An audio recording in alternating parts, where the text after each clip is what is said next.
എല്ലാ വിദ്യാർത്ഥികൾക്കും പുതിയൊരു വീഡിയോയിലേക്ക് സ്വാഗതം. ഈ വർഷത്തെ +1 vocational higher secondary school course transfer അലോട്ട്മെൻറ്റിനുള്ള അപേക്ഷകൾ ആരംഭിച്ചു. വിദ്യാർത്ഥികൾക്ക് ഇന്നു മുതൽ ജൂൺ 20-ാം തീയതി വരെയാണ് ഇരു അപേക്ഷകൾ സമർപ്പിക്കാനായിട്ട് സാധിക്കുക.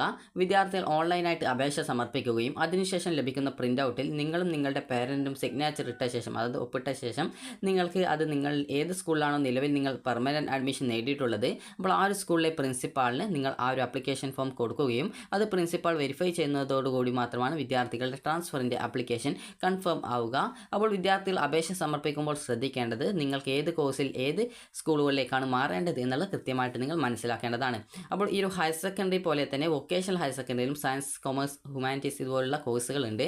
അപ്പോൾ നിങ്ങൾക്കിപ്പോൾ ബയോളജി സയൻസ് പഠിക്കാൻ താല്പര്യമുള്ള വിദ്യാർത്ഥികളാണെങ്കിൽ ജസ്റ്റ് നിങ്ങൾ ഈ ഒരു കോഴ്സ് ലിസ്റ്റിൽ ക്ലിക്ക് ചെയ്ത ശേഷം നിങ്ങൾക്ക് ഇവിടെ കാണാൻ പറ്റുന്നതാണ്. ഇതിൽ ഫിസിക്സ്, കെമിസ്ട്രി അതുപോലെ തന്നെ ബയോളജി എന്നിവ ഉള്ളതാണെങ്കിൽ അത് ബയോളജി സയൻസ് ആണ്. അതല്ല ഫിസിക്സ്, കെമിസ്ട്രി, മാത്സ് മാത്രമാണ് ഉള്ളതെങ്കിൽ അത് വെറും സയൻസ് ആണ്. അപ്പോൾ നിങ്ങൾക്ക് ഇവിടെ ഫിസിക്സ്, കെമിസ്ട്രി, ബയോളജി എന്നിവ ഉള്ളതാണെങ്കിൽ നിങ്ങൾക്ക് +2-ന് ശേഷം, അതായത് നിങ്ങൾ ആ ഒരു കോഴ്സ് നിങ്ങൾക്ക് അലോട്ട്മെൻറ്റ് ലഭിക്കുകയാണെങ്കിൽ അതിനോടൊപ്പം നിങ്ങൾക്ക് അഡീഷണൽ മാത്സ് പഠിക്കാനുള്ള, അതായത് അഡീഷണൽ ആയിട്ട് കണക്ക് കൂടി പഠിക്കാനുള്ള സൗകര്യം ഉണ്ടാവും. അപ്പോൾ അങ്ങനെയെങ്കിൽ നിങ്ങൾക്ക് സാധാരണ +2-ൽ ബയോളജി സയൻസ് പഠിച്ച ഒരു വിദ്യാർത്ഥിയുടെ ആ ഒരു സെയിം എലിജിബിലിറ്റിയാണ് ഉണ്ടായിരിക്കുക. അപ്പോൾ അങ്ങനെയെങ്കിൽ നിങ്ങൾക്ക് ഒരു എഞ്ചിനീയറിംഗ് അതുപോലെ തന്നെ മെഡിക്കൽ ഫീൽഡിലൊക്കെ അഡ്മിഷൻ നേടാനുള്ള സൗകര്യം ഉണ്ടാവും. അതുപോലെ എൻട്രൻസ്, നീറ്റ് ഇതുപോലുള്ള പരീക്ഷയൊക്കെ എഴുതാനുള്ള സൗകര്യം ഉണ്ടാവും. അപ്പോൾ അതുകൊണ്ട് തന്നെ നിങ്ങൾക്ക് ഈ ഒരു ഫിസിക്സ്, കെമിസ്ട്രി, ബയോളജി ഉള്ള ആ ഒരു സബ്ജക്റ്റുകൾക്ക് വേക്കൻസി ഉള്ള ആ ഒരു സീറ്റുകൾ വേണമെങ്കിൽ അത് കൃത്യമായിട്ട് ആ ഒരു കോഴ്സുകൾ ഏതൊക്കെയാണെന്ന് നിങ്ങൾ ഈ ഒരു ലിസ്റ്റിൽ നിന്നും നിങ്ങൾ നോക്കി മനസ്സിലാക്കേണ്ടതാണ്. അതുപോലെ തന്നെ ഫിസിക്സ്, കെമിസ്ട്രി, മാത്സ് ആ ഒരു കോമ്പിനേഷനുള്ള സബ്ജക്റ്റ് ആണെങ്കിൽ അത് സയൻസ് ആണ്. അതിൽ എഞ്ചിനീയറിംഗിന് മാത്രമേ പോകാനായിട്ട് നിങ്ങൾക്ക് +2-ന് ശേഷം പറ്റുള്ളൂ. ഈ ഒരു മെഡിക്കൽ ഫീൽഡിലേക്ക് പോകാൻ പറ്റില്ല. അതുകൊണ്ട് തന്നെ ഫിസിക്സ്, കെമിസ്ട്രി, ബയോളജി ഉള്ള സബ്ജക്റ്റ് നിങ്ങൾക്ക് വേണമെങ്കിൽ അത് ഏതൊക്കെ കോഴ്സുകളാണ് എന്നുള്ളത് നോക്കി നിങ്ങൾക്ക് ഇഷ്ടമുള്ള കോഴ്സുകളിലേക്ക് നിങ്ങൾക്ക് ഓപ്ഷനുകൾ നൽകാവുന്നതാണ്. നിങ്ങൾക്ക് വേക്കൻസി ഇല്ലെങ്കിൽ കൂടി ഓപ്ഷനുകൾ നൽകാവുന്നതാണ്. അപ്പോൾ ഇനി അപേക്ഷിക്കും മുമ്പായിട്ട് നിങ്ങൾ ശ്രദ്ധിക്കേണ്ടത് നിങ്ങൾക്ക് എങ്ങോട്ടേക്കൊക്കെയാണ് ഈ ഒരു ട്രാൻസ്ഫർ നിങ്ങൾ ആഗ്രഹിക്കുന്നത്, അതിനനുസരിച്ച് നിങ്ങൾക്ക് എത്ര ഓപ്ഷൻ വേണമെങ്കിലും നൽകാം. നിങ്ങളുടെ ഇഷ്ടത്തിനനുസരിച്ച് വേണം ഓപ്ഷൻ കൊടുക്കാനായിട്ട്. അതുപോലെ തന്നെ ഒരു തവണ നിങ്ങളുടെ ആപ്ലിക്കേഷൻ നൽകി സബ്മിറ്റ് ചെയ്ത്, അതായത് ഫൈനലായിട്ട് കൺഫേം ചെയ്ത് കഴിഞ്ഞാൽ പിന്നീട് ആ ഒരു ആപ്ലിക്കേഷൻ എഡിറ്റ് ചെയ്യാനോ അല്ലെങ്കിൽ മോഡിഫിക്കേഷൻ ചെയ്യാനോ അല്ലെങ്കിൽ ഡിലീറ്റ് ചെയ്യാനോ അല്ലെങ്കിൽ ആ ഒരു ആപ്ലിക്കേഷൻ ക്യാൻസൽ ചെയ്യാനോ പറ്റുന്നതല്ല. അപ്പോൾ അതുകൊണ്ട് തന്നെ വളരെ ശ്രദ്ധയോടുകൂടി വിദ്യാർത്ഥികൾ ഓപ്ഷനുകൾ നൽകുക. ഇത് VHSE ട്രാൻസ്ഫർ ആയതുകൊണ്ട് തന്നെ വിദ്യാർത്ഥികൾക്ക് VHSEയിൽ നിന്നും VHSEയിലേക്ക് മാത്രമേ മാറാനായിട്ട് പറ്റത്തുള്ളൂ. HSEയിലേക്ക് നിങ്ങൾക്ക് മാറുന്നതിനായിട്ട് സാധിക്കുന്നതല്ല. അതുകൊണ്ട് തന്നെ നിങ്ങൾ ശ്രദ്ധിക്കേണ്ട കാര്യം എന്ന് പറയുന്നത്, നിങ്ങൾക്ക് വൊക്കേഷണൽ ഹയർ സെക്കൻഡറിയിൽ നിങ്ങൾ ഒരു ഫസ്റ്റ്, സെക്കൻഡ്, തേർഡ് അലോട്ട്മെൻറ്റ് ശേഷം പെർമനൻറ്റ് അഡ്മിഷൻ നേടിയ ഒരു വിദ്യാർത്ഥിയാണ് എങ്കിൽ അങ്ങനെയുള്ള വിദ്യാർത്ഥികൾക്കാണ് ഈ ഒരു ട്രാൻസ്ഫറിനായിട്ട് അപേക്ഷ സമർപ്പിക്കാനായിട്ട് സാധിക്കുക. കാരണം അങ്ങനെയുള്ള വിദ്യാർത്ഥികൾക്ക് മാത്രമേ ട്രാൻസ്ഫറിൻ്റെ ആ ഒരു ലിങ്കും കാര്യങ്ങളൊക്കെ വെബ് പേജിൽ ലഭ്യമാവുള്ളൂ. അപ്പോൾ വിദ്യാർത്ഥികൾക്ക് ആദ്യം തന്നെ ഇനി എങ്ങനെയാണ് ഇതിന് അപേക്ഷ സമർപ്പിക്കേണ്ടത് എന്ന കാര്യം പറയാം. അപ്പോൾ അതിനു മുമ്പായിട്ട് നിങ്ങൾക്ക് ഏതൊക്കെ രീതിയിലാണ് ഈ ഒരു ഓപ്ഷൻ വെക്കാൻ പറ്റുക എന്ന് നോക്കാം. അപ്പോൾ നിങ്ങൾക്ക് നിലവിൽ നിങ്ങൾ അഡ്മിഷൻ നേടിയ വൊക്കേഷണൽ ഹയർ സെക്കൻഡറി സ്കൂളിലെ തന്നെ മറ്റൊരു കോഴ്സിലേക്ക്, അതായത് ഇപ്പോൾ നിങ്ങൾക്ക് ഒരു സ്കൂളിൽ ഇപ്പോൾ ഏതെങ്കിലും ഒരു കോഴ്സാണ് കിട്ടിയത്, ഇനി നിങ്ങൾക്ക് ആ ഒരു സ്കൂളിൽ തന്നെ വേറൊരു കോഴ്സിലേക്ക് മാറണമെന്നുണ്ടെങ്കിൽ നിങ്ങൾക്ക് അങ്ങനെ മാറാം. അതായത് ഈ ഒരു ആദ്യം അഡ്മിഷൻ നേടിയിട്ടുള്ള ആ ഒരു സ്കൂളിൽ നിന്നും മറ്റൊരു കോഴ്സിലേക്ക് നിങ്ങൾക്ക് മാറാം. ഇനിയിപ്പോൾ നിങ്ങൾ നിലവിൽ അഡ്മിഷൻ നേടിയ സ്കൂളിൽ നിന്നും മറ്റൊരു സ്കൂളിലേക്ക് കോഴ്സ് മാറാതെ VHSE സ്കൂളിലേക്ക് തന്നെ നിങ്ങൾക്ക് മാറാവുന്നതാണ്. അതുപോലെ തന്നെ വിദ്യാർത്ഥികൾക്ക് ഇനി അടുത്തതായിട്ടുള്ളത് നിങ്ങൾക്ക് സ്കൂളിൽ നിന്നും ആ ഒരു മറ്റൊരു സ്കൂളിലേക്ക് മറ്റൊരു കോഴ്സിലേക്ക് മാറാവുന്നതാണ്. അതുപോലെ തന്നെ നിങ്ങൾക്ക് മറ്റൊരു ജില്ലയിലേക്ക് വേണമെങ്കിൽ മറ്റൊരു ജില്ലയിലേക്ക് കൂടി നിങ്ങൾക്ക് ഓപ്ഷനുകൾ കൊടുക്കാവുന്നതാണ്. അപ്പോൾ നിങ്ങൾക്ക് ആ ഒരു രീതിയിൽ നിങ്ങളുടെ ഇഷ്ടത്തിനനുസരിച്ച് നിങ്ങൾക്ക് ഓപ്ഷനുകൾ കൊടുക്കാം. മറ്റൊരു ജില്ലയിലേക്ക് എന്ന് പറയുമ്പോൾ നിങ്ങൾക്ക് പ്രത്യേകിച്ച് അത് നിങ്ങൾ ആ ഒരു മറ്റൊരു ജില്ലയിലെ സ്കൂൾ ഓപ്ഷനായിട്ട് കൊടുക്കുന്നു, അതിനുശേഷം ആ ഒരു ജില്ലയിലെ സ്കൂളിലേക്ക് ഓപ്ഷൻ വെക്കുന്നു. ഇത്ര മാത്രമേ ഉള്ളൂ മറ്റൊരു ജില്ലയിലേക്ക് കൊടുക്കാനായിട്ട്. നിങ്ങൾ കൊടുക്കുന്ന സമയത്ത് ശ്രദ്ധിക്കേണ്ടത്, നിങ്ങൾക്ക് മറ്റൊരു ജില്ലയിലൊക്കെ വെച്ച് കഴിഞ്ഞാൽ നിങ്ങൾക്ക് ട്രാൻസ്ഫർ കിട്ടിയാൽ പോകാൻ പറ്റുമെന്നുള്ള കാര്യം നിങ്ങൾ ആദ്യം ഉറപ്പുവരുത്തുക. കാരണം നിങ്ങൾക്ക് ട്രാൻസ്ഫർ കിട്ടിക്കഴിഞ്ഞാൽ നിങ്ങൾ നിർബന്ധമായിട്ട് നിങ്ങൾ മാറേണ്ടതായിട്ട് വരും. ഇപ്പോൾ ഒരു ഉദാഹരണത്തിന്, ഇപ്പോൾ A എന്നൊരു സ്കൂളിലാണ് നിങ്ങൾ നിലവിൽ അഡ്മിഷൻ നേടുന്നതെന്ന് വിചാരിക്കാം. ഇപ്പോൾ B എന്നൊരു സ്കൂൾ ചിലപ്പോൾ മറ്റൊരു ജില്ലയിലെ അല്ലെങ്കിൽ മറ്റൊരു സ്കൂളോ അല്ലെങ്കിൽ മറ്റൊരു സ്കൂളിലെ മറ്റൊരു കോഴ്സോ ആണെന്ന് നോക്കി വിചാരിക്കുക. അപ്പോൾ നിങ്ങളിങ്ങനെ ട്രാൻസ്ഫറിന് ഓപ്ഷൻ വെച്ചു, നിങ്ങൾക്ക് ട്രാൻസ്ഫർ കിട്ടിയിട്ടുണ്ടെങ്കിൽ നിങ്ങൾ ഇവിടേക്ക് പോവേണ്ടത് നിർബന്ധമായിരിക്കും. ഇവിടുത്തെ സീറ്റ് അവിടെ നഷ്ടപ്പെടും. അപ്പോൾ അതുകൊണ്ട് തന്നെ നിങ്ങൾ ശ്രദ്ധിക്കേണ്ടത്, ട്രാൻസ്ഫർ അലോട്ട്മെൻറ്റിന് ഓപ്ഷൻ നൽകുന്ന സമയത്ത് നിങ്ങൾക്ക് വേണ്ട സ്കൂളും കോഴ്സും തന്നെയാണ് വെച്ചത് എന്നുള്ള കാര്യം നിങ്ങൾ ആദ്യം കൺഫേം ചെയ്യുക. അതിനുശേഷം മാത്രമേ ഫൈനലായിട്ട് നിങ്ങൾ കൺഫർമേഷൻ ചെയ്യാൻ പാടുള്ളൂ. അതായത് നിങ്ങൾക്ക് ഏതൊക്കെ സ്കൂളുകളാണ്, ഏതൊക്കെ കോഴ്സുകളാണ് നിങ്ങൾക്ക് വേണ്ടത് അതൊക്കെ വെച്ച ശേഷം മാത്രമേ നിങ്ങൾ ആ ഒരു ഫൈനൽ കൺഫർമേഷൻ ചെയ്യുമ്പോൾ 2 പ്രാവശ്യമെങ്കിലും ചെക്ക് ചെയ്യുക, നിങ്ങൾക്ക് പോകാൻ പറ്റുന്ന സ്കൂൾ തന്നെയല്ലേ, അതുപോലെ ഇഷ്ടപ്പെട്ട കോഴ്സ് തന്നെയല്ലേ എന്നുള്ള കാര്യം ഉറപ്പുവരുത്തുക. കാരണം അഥവാ ട്രാൻസ്ഫർ കിട്ടിക്കഴിഞ്ഞാൽ അത് ക്യാൻസൽ ചെയ്യാൻ പറ്റില്ല, അത് വേണ്ടാന്ന് വെക്കാനായിട്ട് പറ്റത്തില്ല. കാരണം ആദ്യം കിട്ടിയ സീറ്റ് അവിടെ നഷ്ടപ്പെട്ടുകൊണ്ട് കൊടുത്തുകൊണ്ടാണ് നിങ്ങൾക്ക് പുതിയൊരു സീറ്റിലേക്ക് അലോട്ട്മെൻറ്റ് നൽകുന്നത്. അപ്പോൾ അതുകൊണ്ട് തന്നെ വിദ്യാർത്ഥികൾ ശ്രദ്ധിക്കേണ്ടത് ട്രാൻസ്ഫർ ഓപ്ഷൻ വെക്കുന്ന സമയത്ത് നിങ്ങൾക്ക് വേണ്ട സ്കൂളോ നിങ്ങൾക്ക് വേണ്ട കോഴ്സുകളോ മാത്രമേ ഓപ്ഷൻസ് ആയിട്ട് വെക്കാവൂ. നിങ്ങൾക്ക് എത്ര ഓപ്ഷൻ വേണമെങ്കിലും വെക്കാം. എന്നാൽ നിങ്ങൾക്ക് നിലവിൽ പഠിക്കുന്ന സ്കൂളിലെ മറ്റൊരു കോഴ്സുകളിലേക്ക് വെക്കാം. അതുപോലെ തന്നെ നിങ്ങൾക്ക് എത്ര ഇപ്പോൾ മറ്റൊരു കോഴ്സ് എന്ന് പറയുമ്പോൾ ഒരു സ്കൂളിൽ തന്നെ പല കോഴ്സ് ഉണ്ടാകും. അപ്പോൾ അതിലേക്കൊക്കെ സെപ്പറേറ്റ് ആയിട്ട് ഓപ്ഷനുകൾ വെക്കാം. സെപ്പറേറ്റ് എന്ന് പറയുമ്പോൾ ആദ്യം നിങ്ങൾക്ക് ആ ഒരു സ്കൂളിൽ വേണ്ട ഏതെങ്കിലും ഒരു കോഴ്സിൽ വെക്കുന്നു, അതിനുശേഷം ആ ഒരു സ്കൂളിൽ തന്നെ മറ്റൊരു കോഴ്സിലേക്ക് വെക്കുന്നു, പിന്നീട് ആ ഒരു സ്കൂളിൽ തന്നെ വേറെ കോഴ്സ് വേണമെങ്കിൽ ആ ഒരു കോഴ്സ് വെക്കുന്നു, അതിനുശേഷം മറ്റൊരു സ്കൂളിലേക്ക് വേണമെങ്കിൽ മറ്റൊരു സ്കൂളിലേക്ക് വെക്കുന്നു, അതുപോലെ മറ്റൊരു ജില്ലയിലെ സ്കൂളിലേക്കാണ് വേണ്ടതെങ്കിൽ അങ്ങനെ വെക്കുന്നു. അപ്പോൾ ഇതാണ് ഈ ഒരു രീതിയിൽ നിങ്ങൾക്ക് ഓപ്ഷൻ നിങ്ങൾക്ക് എത്ര വേണമെങ്കിലും വെക്കാം. അപ്പോൾ അതിനുശേഷം മാത്രം നിങ്ങൾ കൺഫർമേഷൻ ചെയ്യുക. കൺഫർമേഷൻ ചെയ്യുന്ന മുമ്പായിട്ട് ട്രാൻസ്ഫർ കിട്ടിയാൽ നിങ്ങൾ മാറും എന്ന് ഉറപ്പുള്ള ഓപ്ഷനുകൾ തന്നെയല്ലേ കൊടുത്തതെന്ന് കൃത്യമായിട്ട് ഒന്നുകൂടി വെരിഫൈ ചെയ്തതിന് ശേഷം മാത്രമേ കൺഫേം ചെയ്യാവൂ. ഇനി എങ്ങനെ ഈ ഒരു അപേക്ഷ സമർപ്പിക്കാമെന്ന് നോക്കാം. ആദ്യം തന്നെ നിങ്ങൾക്ക് വെബ്സൈറ്റിൽ വേക്കൻസി ലിസ്റ്റ് എന്ന് പറഞ്ഞുകൊണ്ട് കാണാം. നിങ്ങൾക്ക് അതിൽ ക്ലിക്ക് ചെയ്യുക. അപ്പോൾ ആ ഒരു വേക്കൻസി ലിസ്റ്റിൽ ക്ലിക്ക് ചെയ്ത് കഴിഞ്ഞാൽ നിങ്ങൾക്ക് ജസ്റ്റ് ഇതുപോലെ നിങ്ങൾക്ക് കാണാം. അപ്പോൾ ജസ്റ്റ് ഒന്നുകൂടി ലോഡ് ചെയ്ത് കൊടുത്താൽ മതി. അത് പേജ് ഒന്ന് റിഫ്രഷ് ചെയ്ത് കൊടുത്താൽ മതി. അപ്പോൾ അത് വീണ്ടും ആ ഒരു പേജ് നിങ്ങൾക്ക് ലോഡായിട്ട് കിട്ടുന്നതാണ്. അപ്പോൾ നിങ്ങൾക്ക് ഇവിടെ ഡിസ്ട്രിക്ട് സെലക്ട് ചെയ്ത് കൊടുക്കാണ്ട്. അപ്പോൾ നിങ്ങൾക്ക് ഏത് ജില്ലയിലെ വേക്കൻസിയാണ് അറിയേണ്ടത് ആ ഒരു ജില്ല സെലക്ട് ചെയ്ത് കൊടുക്കുക. ഞാനിപ്പോൾ തിരുവനന്തപുരം ജില്ലയിലും അപേക്ഷിക്കാനായിട്ട് ഉദ്ദേശിക്കുന്നു. അതുപോലെ ആലപ്പുഴ ജില്ലയിലെ സ്കൂളുകളിലേക്കും വെക്കുന്നു എന്ന് വിചാരിക്കുക. അപ്പോൾ ഞാൻ ആദ്യം തന്നെ നേരത്തെ പറഞ്ഞതുപോലെ എനിക്ക് ബയോളജി സയൻസ് പഠിക്കാൻ താല്പര്യമുള്ളതുകൊണ്ട് ഞാൻ ആ ഒരു ബയോളജി സയൻസ് ഉള്ള അതായത് ഫിസിക്സ് കെമിസ്ട്രി ആ ഒരു ബയോളജിയുള്ള സബ്ജക്റ്റ് ആ ഒരു കോഴ്സ് ലിസ്റ്റിൽ നിന്ന് മനസ്സിലാക്കി ഏതൊക്കെ കോഴ്സുകളാണ് അത് എന്നുള്ളത് മനസ്സിലാക്കുന്നു. അതിനുശേഷം എനിക്ക് ഇവിടെ ഏതൊക്കെ കോഴ്സുകളാണോ വേണ്ടത് അതിന് കൃത്യമായിട്ട് എനിക്ക് താല്പര്യമുള്ള കോഴ്സുകൾ ഏതൊക്കെ സ്കൂളിലാണ് വേക്കൻസി ഉള്ളത്, ആ സ്കൂളിൽ എനിക്ക് പോയിട്ട് വരാൻ പറ്റുന്ന സൗകര്യമുള്ളതാണോ ഇങ്ങനെയുള്ള കാര്യങ്ങളൊക്കെ കൃത്യമായിട്ട് നോക്കിയിട്ട് ഞാൻ ആ ഒരു സ്കൂളിൻ്റെ കോഡ് ഞാൻ ഒരു പേപ്പറിൽ എഴുതി വെക്കുന്നു. അതുപോലെ സ്കൂളിൻ്റെ പേര് എഴുതി വെക്കുന്നു. അതുപോലെ തന്നെ ആ ഒരു കോഴ്സ് ഏതാണെന്നുള്ള കാര്യം കൂടി കൃത്യമായിട്ട് എഴുതി വെക്കുന്നു. അപ്പോൾ അതിനുശേഷം ഞാൻ ചെയ്യുന്നത് ഈ ഒരു രീതിയിൽ എനിക്ക് വേണ്ട എല്ലാവിധ സ്കൂളുകളുടെ ഡീറ്റെയിൽസും കൃത്യമായിട്ട് ഞാൻ രേഖപ്പെടുത്തി. എനിക്ക് ആലപ്പുഴ ജില്ലയിലേക്ക് കൂടി അപ്ലൈ ചെയ്യണമെന്നുണ്ടെങ്കിൽ ആലപ്പുഴ ജില്ല സെലക്ട് ചെയ്യുന്നു. അതിനുശേഷം ഞാൻ ഗെറ്റ് ഡാറ്റയിൽ ക്ലിക്ക് ചെയ്യുന്നു. അപ്പോൾ അവിടെ എനിക്ക് കുറേ സ്കൂൾ കാണാൻ പറ്റും. അപ്പോൾ ഇതിൽ എനിക്ക് താല്പര്യമുള്ള സ്കൂളുകൾ അത് നിങ്ങൾക്ക് ഇവിടെ ഒരു വെള്ള കളറിലായിട്ടും അതുപോലെ തന്നെ ഒരു ഏകദേശം ഒരു ഗ്രേ കളറിലായിട്ടും നിങ്ങൾക്ക് ഗ്രേ അല്ല ഒരു ഡാർക്ക് ഏകദേശം ആ ഒരു കളറിലായിട്ടും നിങ്ങൾക്ക് ഇവിടെ കൊടുത്തത് കാണാൻ പറ്റും. അപ്പോൾ അത് എന്താണെന്ന് ചോദിച്ചാൽ അത് ഒരു സ്കൂളിലേത് ഒരു കളറിലും മറ്റേ സ്കൂളിലേത് വേറൊരു കളറിലായിട്ടാണ് ഇവിടെ കൊടുത്തിട്ടുള്ളത്. അപ്പോൾ നിങ്ങൾക്ക് ആ ഒരു രീതിയിൽ ഓരോ സ്കൂളിലെ വേക്കൻസി കൃത്യമായിട്ട് തിരിച്ചറിയാൻ വേണ്ടിയിട്ടാണ്. അപ്പോൾ ഇവിടെ എനിക്കിപ്പോൾ ഇഷ്ടമുള്ള ഏതെങ്കിലും ഒരു സ്കൂൾ ഇപ്പോൾ ഒരു ഉദാഹരണത്തിന് ഈ ഒരു കോഴ്സാണെന്ന് വിചാരിക്കുക. അപ്പോൾ ഈ ഒരു കോഴ്സിലേക്കാണെങ്കിൽ ഞാനപ്പോൾ ആ ഒരു സ്കൂളിൻ്റെ കോഡും അതുപോലെ തന്നെ ആ ഒരു സ്കൂളിൻ്റെ പേര് അതുപോലെ തന്നെ ആ ഒരു സ്കൂളിലുള്ള വേക്കൻസിയുള്ള ആ ഒരു കോഴ്സിൻ്റെ പേര് എന്നിവ കൃത്യമായിട്ട് ഞാൻ ഒരു പേപ്പറിൽ എഴുതി വെക്കുന്നു. അപ്പോൾ അതുപോലെ തന്നെ എനിക്ക് മറ്റൊരു സ്കൂൾ കൂടി വേണമെങ്കിൽ അതുകൂടി ഞാൻ രേഖപ്പെടുത്തി വെക്കുന്നു. അപ്പോൾ അതിനുശേഷം എനിക്ക് വേണ്ട കോഴ്സുകളുടെയും അതുപോലെ സ്കൂളിൻ്റെയും ആ ഒരു പ്രയോറിറ്റി ബേസിൽ അത് എവിടെയാണോ ഫസ്റ്റ് അലോട്ട്മെൻറ്റ് ട്രാൻസ്ഫർ കിട്ടേണ്ടത് ആ ഒരു രീതിയിൽ ഞാൻ ഓപ്ഷൻ ലിസ്റ്റ് തയ്യാറാക്കി വെച്ചു. അപ്പോൾ അതിനുശേഷം ഞാൻ ചെയ്യേണ്ടത് നേരെ ഈ ഒരു പേജിലേക്ക് വീണ്ടും തിരിച്ചു വരിക.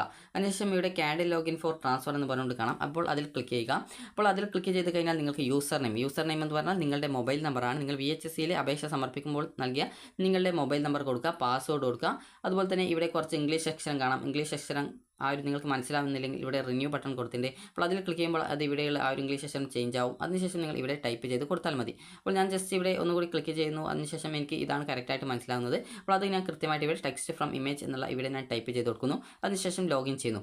അപ്പോൾ നിങ്ങൾക്കിപ്പോൾ പാസ്വേഡ് മറന്നു പോയിട്ടുണ്ടെങ്കിൽ ഇവിടെ ഫോർഗോട്ട് പാസ്വേഡ് ഓപ്ഷൻ ഉണ്ട്. അതിൽ ക്ലിക്ക് ചെയ്യുക. ക്ലിക്ക് ചെയ്ത് കഴിഞ്ഞാൽ റിക്കവർ പാസ്വേഡ് ഓപ്ഷൻ ഉണ്ട്. അപ്പോൾ അതിൽ ക്ലിക്ക് ചെയ്ത് മൊബൈൽ നമ്പർ കൊടുക്കുക. അതുപോലെ തന്നെ ഇവിടെ നിങ്ങൾ കുറച്ച് ഇംഗ്ലീഷ് അക്ഷരം നേരത്തെ പറഞ്ഞതുപോലെ കാണാം. അത് അവിടെ ടൈപ്പ് ചെയ്ത് കൊടുക്കുക. ടെക്സ്റ്റ് ഫ്രം ഇമേജ് എന്നുള്ള ഭാഗത്ത് ഇവിടെ റിന്യൂ ബട്ടൺ കൊടുത്തിട്ടുണ്ട്. അതിൽ ക്ലിക്ക് ചെയ്ത് കഴിഞ്ഞാൽ ആ ഒരു ഇംഗ്ലീഷ് അക്ഷരം ചേഞ്ച് ആവുന്നതാണ്. അത് നിങ്ങൾക്ക് വേണമെങ്കിൽ മനസ്സിലാവുന്നില്ലെങ്കിൽ മാത്രം നിങ്ങളത് റിന്യൂ ചെയ്താൽ മതി. അപ്പോൾ അതിനുശേഷം നിങ്ങൾ വീണ്ടും പുതിയ ആ ഒരു നമ്പേഴ്സ് അല്ല പുതിയ ഇംഗ്ലീഷ് അക്ഷരം വന്നിട്ടുണ്ടെങ്കിൽ അത് കൃത്യമായിട്ട് അവിടെ ടൈപ്പ് ചെയ്ത് കൊടുക്കുക. വാലിഡേറ്റിൽ ക്ലിക്ക് ചെയ്യുക. നിങ്ങളുടെ ഫോണിലേക്ക് ഒരു OTP വരും. അത് കൃത്യമായിട്ട് നിങ്ങൾ ഈ ഒരു പേജിൽ ടൈപ്പ് ചെയ്ത് കൊടുക്കുക. അതിനുശേഷം ആ ഒരു OTP നൽകി കഴിഞ്ഞാൽ പിന്നീട് നിങ്ങൾക്ക് ഇതുപോലെ 2 പേജ് ബോക്സ് കാണാം. അവിടെ നിങ്ങളുടെ പുതിയ പാസ്വേഡ് 2 പ്രാവശ്യം ടൈപ്പ് ചെയ്ത് കൊടുക്കുക. സേവ് ചെയ്യുക അല്ലെങ്കിൽ സബ്മിറ്റ് ഓപ്ഷൻ ഉണ്ടാവുക. അപ്പോൾ അതിൽ ക്ലിക്ക് ചെയ്ത് നിങ്ങളുടെ ആ ഒരു പുതിയ പാസ്വേഡ് നിങ്ങൾ സേവ് ചെയ്യുക.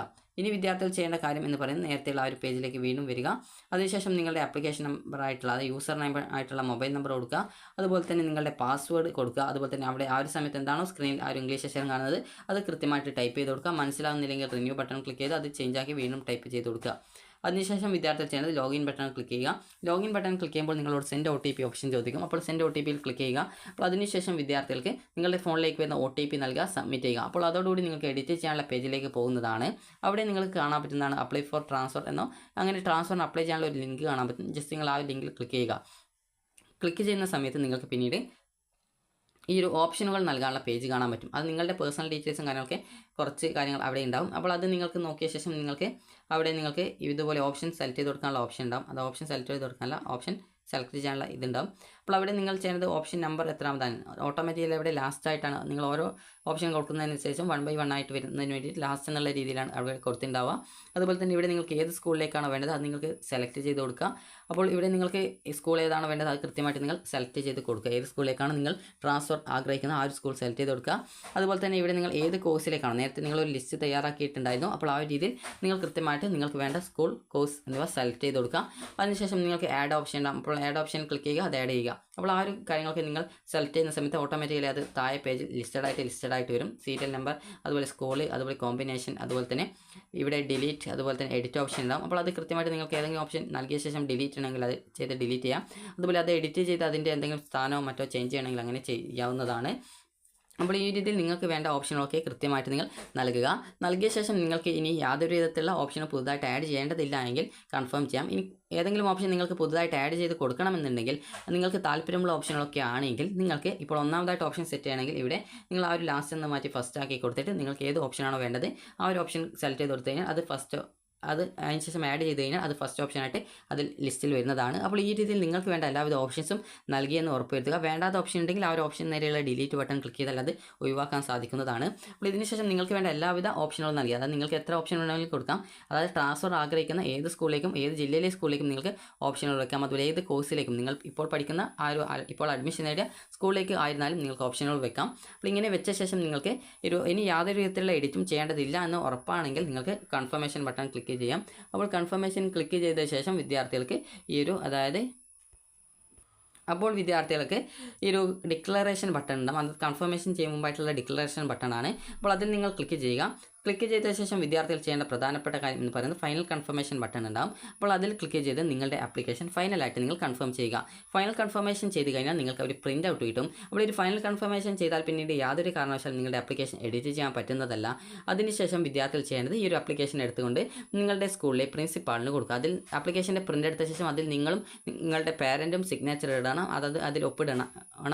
അതിൽ കൃത്യമായിട്ട് എവിടെയാണ് ഒപ്പിടേണ്ടതെന്നുള്ള കാര്യങ്ങൾ കൃത്യമായിട്ടുണ്ടാകും. അപ്പോൾ അത് നിങ്ങൾ സ്കൂളിൽ കൊടുത്തു കഴിഞ്ഞാൽ സ്കൂളിൽ നിന്ന് പ്രിൻസിപ്പൾ അത് നോക്കി വെരിഫൈ ചെയ്യും. അപ്പോൾ അത് വെരിഫൈ ചെയ്യുന്നതോടുകൂടിയാണ് വിദ്യാർത്ഥികളുടെ ട്രാൻസ്ഫർ ആപ്ലിക്കേഷൻ സബ്മിറ്റഡ് ആവുള്ളൂ. അപ്പോൾ അങ്ങനെയെങ്കിൽ മാത്രമാണ് നിങ്ങളുടെ ആപ്ലിക്കേഷൻ ഈ ഒരു ട്രാൻസ്ഫറിന് പരിഗണിക്കുകയുള്ളൂ. അപ്പോൾ ഈ രീതിയിൽ നിങ്ങൾ ആപ്ലിക്കേഷൻ സ്കൂളിൽ കൊടുക്കുന്നതോടുകൂടി നിങ്ങളുടെ അപേക്ഷയുടെ ആ ഒരു ട്രാൻസ്ഫർ ആപ്ലിക്കേഷൻ കംപ്ലീറ്റ് ആയി. അപ്പോൾ അതിനുശേഷം ഏകദേശം 20-ാം തീയതിക്ക് ശേഷം ഏകദേശം ഒരു 21-22-ാം തീയതിക്ക് ആ ഒരു സമയത്തേക്ക് നിങ്ങളുടെ ട്രാൻസ്ഫർ അലോട്ട്മെൻറ്റ് റിസൾട്ട് വരുന്നതാണ്. അപ്പോൾ അത് നിങ്ങൾക്ക് ഇതേ രീതിയിൽ തന്നെ നിങ്ങളുടെ യൂസർ നെയിമായിട്ടുള്ള മൊബൈൽ നമ്പറും പാസ്വേഡും അതുപോലെ ഇവിടെയുള്ള ഇംഗ്ലീഷ് സെക്ഷൻ അതും എന്താണ് കാണുന്നത് അത് കൃത്യമായി ടൈപ്പ് ചെയ്ത് കൊടുത്ത് ലോഗിൻ ചെയ്ത് കഴിഞ്ഞാൽ നിങ്ങൾക്ക് നിങ്ങളുടെ ആ ഒരു അലോട്ട്മെൻറ്റിൻ്റെ ആ ഒരു റിസൾട്ട് അറിയാൻ പറ്റും. അപ്പോൾ അതിൽ ക്ലിക്ക് ചെയ്ത് ലോഗിൻ ചെയ്ത ശേഷം നിങ്ങൾക്ക് ഒരു ട്രാൻസ്ഫർ റിസൾട്ട് എന്നുള്ള ലിങ്ക് കാണാൻ പറ്റും. അതിൽ ക്ലിക്ക് ചെയ്ത് കഴിഞ്ഞാൽ നിങ്ങൾക്ക് congratulation you have got transfer എന്നാണെങ്കിൽ ട്രാൻസ്ഫർ കിട്ടി, sorry you have not transfer എന്നാണെങ്കിൽ ട്രാൻസ്ഫർ കിട്ടിയിട്ടില്ല എന്ന് മനസ്സിലാക്കാം. അപ്പോൾ congratulation you have got transfer എന്നാണെങ്കിൽ നിങ്ങൾക്കിപ്പോൾ നിങ്ങളിപ്പോൾ ഒരു സ്കൂൾ എ എന്ന സ്കൂളിലായിരുന്നു, പിന്നീട് നിങ്ങൾ ബി എന്ന ഏതെങ്കിലും ഒരു ഓപ്ഷനിലേക്ക് ട്രാൻസ്ഫർ വെച്ചിട്ടുണ്ടെങ്കിൽ ട്രാൻസ്ഫർ കിട്ടിയിട്ടുണ്ടെങ്കിൽ ഇവിടെ ആയിരിക്കും നിങ്ങളുടെ അഡ്മിഷൻ ഉണ്ടാവുക, ഇവിടുത്തെ സീറ്റ് പോകും. അപ്പോൾ നിങ്ങൾ പുതുതായിട്ട് കിട്ടിയില്ല ആ ഒരു സീറ്റിൽ നിങ്ങളുടെ ആ ഒരു ട്രാൻസ്ഫർ അലോട്ട്മെൻറ്റ് ഡീറ്റെയിൽസ് എന്നുള്ള ഓപ്ഷൻ ഉണ്ടാവും. അപ്പോൾ അതിൽ ക്ലിക്ക് ചെയ്ത് നിങ്ങളുടെ അലോട്ട്മെൻറ്റ് ലെറ്റർ ഡൗൺലോഡ് ചെയ്തെടുക്കുക. അലോട്ട്മെൻറ്റ് ലെറ്ററാണ് അത് ഡൗൺലോഡ് ചെയ്തെടുക്കുക. അപ്പോൾ അതിനുശേഷം വിദ്യാർത്ഥികൾ അലോട്ട്മെൻറ്റ് കിട്ടിയ ചിലപ്പോൾ സെയിം സ്കൂളിൽ തന്നെയാണെങ്കിൽ എക്സ്ട്രാ ഫീസ് വല്ലതുമുണ്ടെങ്കിൽ അടച്ചാൽ മതി. ഇനിയിപ്പോൾ മറ്റൊരു സ്കൂളിലോ മറ്റൊരു ജില്ലയിലെ സ്കൂളിലോ ആണെങ്കിൽ വിദ്യാർത്ഥികൾ നിങ്ങളുടെ ഡോക്യുമെൻറ്റ്സ് ഒക്കെ വാങ്ങി പുതുതായിട്ട് കിട്ടിയ ആ ഒരു സ്കൂളിൽ പോയിട്ട് ജോയിൻ ചെയ്യേണ്ടതായിട്ടുണ്ട്. ഇനിയിപ്പോൾ നിങ്ങൾക്ക് sorry you have no transfer എന്നാണെങ്കിൽ നിങ്ങൾക്കിപ്പോൾ ട്രാൻസ്ഫറിനായിട്ട് ഓപ്ഷൻ വെച്ചു, എന്നാൽ നിങ്ങൾക്ക് ട്രാൻസ്ഫർ കിട്ടിയിട്ടില്ല. അപ്പോൾ കിട്ടാത്ത സാഹചര്യത്തിൽ ഇവിടെ നിങ്ങൾക്ക് ആദ്യം എവിടെയാണോ അഡ്മിഷൻ ഉള്ളത് അവിടെ തന്നെയായിരിക്കും നിങ്ങളുടെ അഡ്മിഷൻ ഉണ്ടായിരിക്കുക. ഇനി വിദ്യാർത്ഥികൾ ചോദിക്കുന്നതാണ് ട്രാൻസ്ഫർ കിട്ടിക്കഴിഞ്ഞാൽ അത് വേണ്ടാന്ന് വെക്കാൻ പറ്റുമോ, എനിക്ക് പോകാൻ താല്പര്യമില്ലെങ്കിൽ വേണ്ടാന്ന് വെക്കാൻ പറ്റുമോ എന്നുള്ളത്. അപ്പോൾ ഒരിക്കലും പറ്റുന്നില്ല. കാരണം നിങ്ങൾക്ക് ഇപ്പോൾ ഇങ്ങനെ ട്രാൻസ്ഫർ ഓപ്ഷൻ വെച്ച സമയത്ത് ഇവിടേക്ക് നിങ്ങൾക്ക് ട്രാൻസ്ഫർ കിട്ടുന്ന സാഹചര്യത്തിൽ ഇവിടുത്തെ സീറ്റ് ഓട്ടോമാറ്റിക്കലി ഡിലീറ്റ് ആവും. അപ്പോൾ അതുകൊണ്ട് തന്നെ അവിടെ പിന്നീട് നിങ്ങൾക്ക് അഡ്മിഷൻ ഉണ്ടായിരിക്കുന്നതല്ല. അതുകൊണ്ട് തന്നെ ട്രാൻസ്ഫർ ഓപ്ഷൻ വെക്കുന്ന സമയത്ത് വിദ്യാർത്ഥികൾ വളരെ ശ്രദ്ധയോടുകൂടി മാത്രം ഓപ്ഷനുകൾ നൽകുക. അപ്പോൾ നിങ്ങൾക്ക് ഈ ഒരു വീഡിയോ ഉപകാരപ്രദമായിട്ടുണ്ടെന്ന് കരുതുന്നു. അപ്പോൾ ജൂൺ 20-ാം തീയതി വൈകുന്നേരം വരെയാണ് നിങ്ങൾക്ക് ഈ ഒരു അപേക്ഷ സമർപ്പിക്കാൻ സാധിക്കുക. അപ്പോൾ നിങ്ങൾക്ക് ഈ ഒരു വീഡിയോ ഉപകാരപ്രദമായിട്ടുണ്ടെങ്കിൽ ലൈക്ക് ചെയ്യുക, ഷെയർ ചെയ്യുക. Thank you for watching.